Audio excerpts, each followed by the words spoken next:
Yes, now bless now. King of the Pit TV. Regretfully Yours is the album we've been listening to by Superdrag. Nothing Good Is Real is track number 12 of 13. Give some respect to the title. It's the truth. Nothing good is real. It's all a falsity. All right? Tibetan Buddhism is the way forward. Nothing good is true. It's a facade. It's a mirage.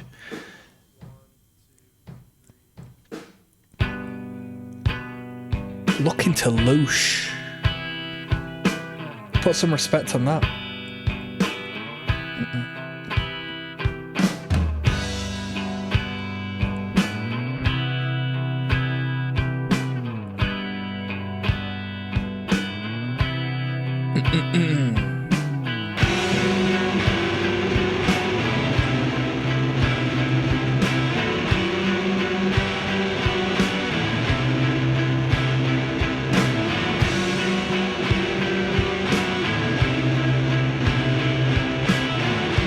It's heavy in its own way.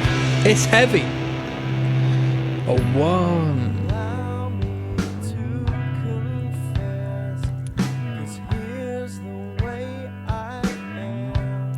The way I am.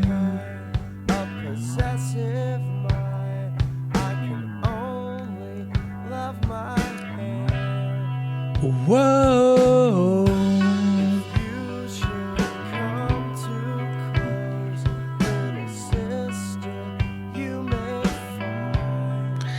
La da da. That's the way I kill my time.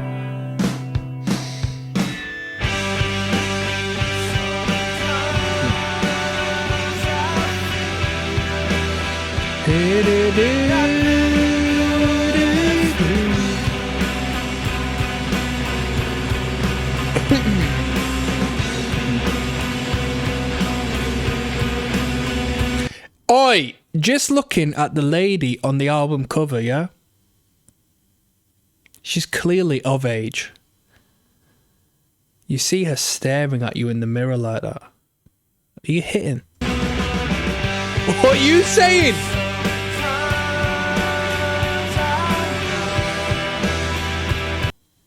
This is like an American traditional tattoo depiction of a lady with the makeup and the imagery here. Look at those beautiful hazel eyes.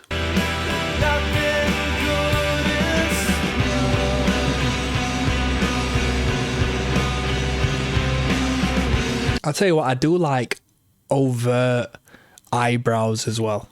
Did you know, I'm going to give you some game here. A lady will, or at least in a pin-up sense, will shave the underside of the eyebrows to create more space between the eye and the eyebrow to emphasize the scale of the eyes, which creates a more feminine and youthful image, which is more attractive.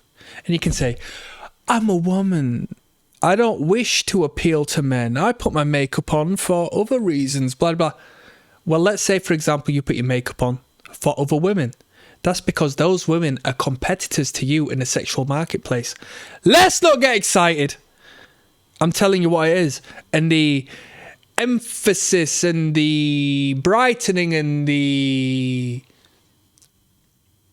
overt expansion of the eyes serve purpose of creating a youthful essence that engages a paternal response in the man which you are engaged with. And if you disagree with that, you disagree with Marilyn Monroe. If you disagree with that, you disagree with the children's toys that are top sellers. If you disagree with that, you disagree with the advertising on the magazines, which I spoke about at the beginning of this playlist. You disagree with the power and the emphasis of the feminine gaze. I'm putting you on. I'm putting you on. Nothing good is real. It's all a facade. Someone says there's a My Bloody Valentine influence on the album.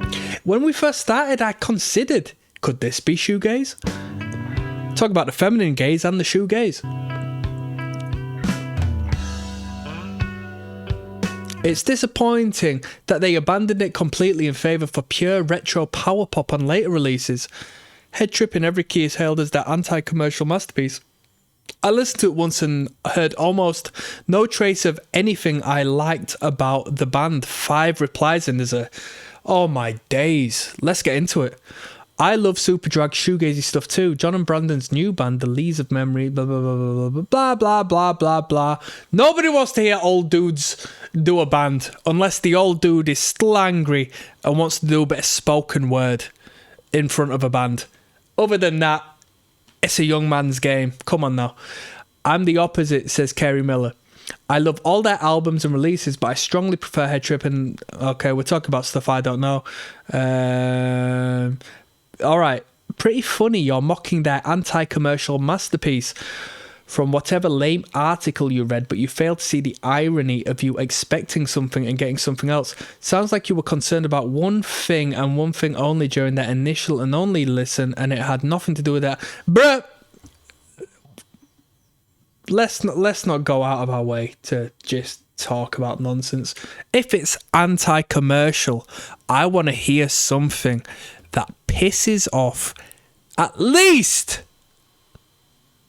I'll go easy on you. I was going to start with 99, then went to 98, then went on to... I want to hear material in that record that pisses off at least 96% of the populace. No less.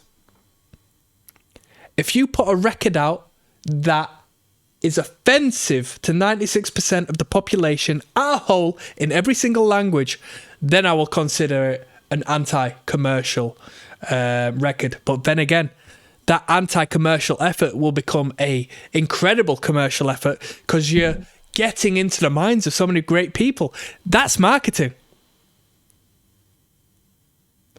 So let's backtrack and say you need to annoy 50% of people. And then we walk the fine line and we become neutralized and nobody cares. There we go. Problem solved. That's the most anti-commercial record. If you want the most anti-commercial record, say I'm putting a record out, put the record out, it's only one record, one print, and you smash it over your head. Job's done. Anti-commercial was that Wu-Tang record that Martin Shkreli, or whatever his surname was, purchased for however many million and then never put it out to the public. That's what I'm talking about. That's a good effort. That's a good... That's what I'm talking about. Come on now.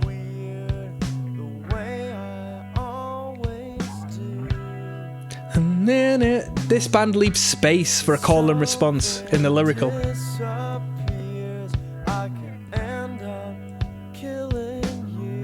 What?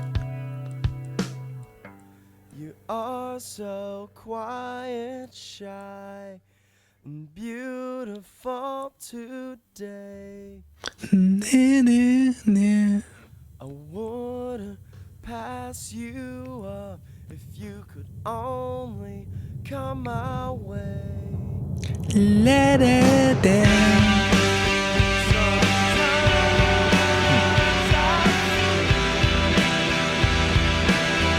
Heavy.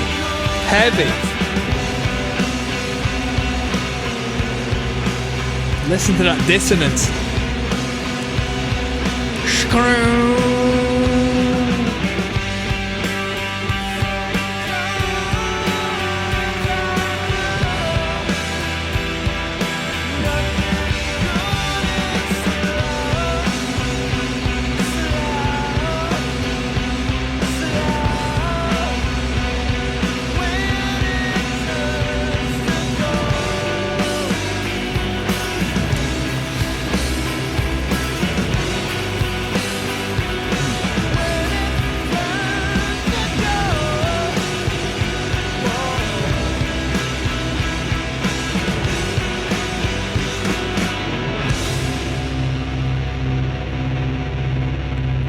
Fuzz. That was a heavy tune. Ooh, there was a sharpness to that feedback there. Let's finish off with Rocket, yeah? See you there.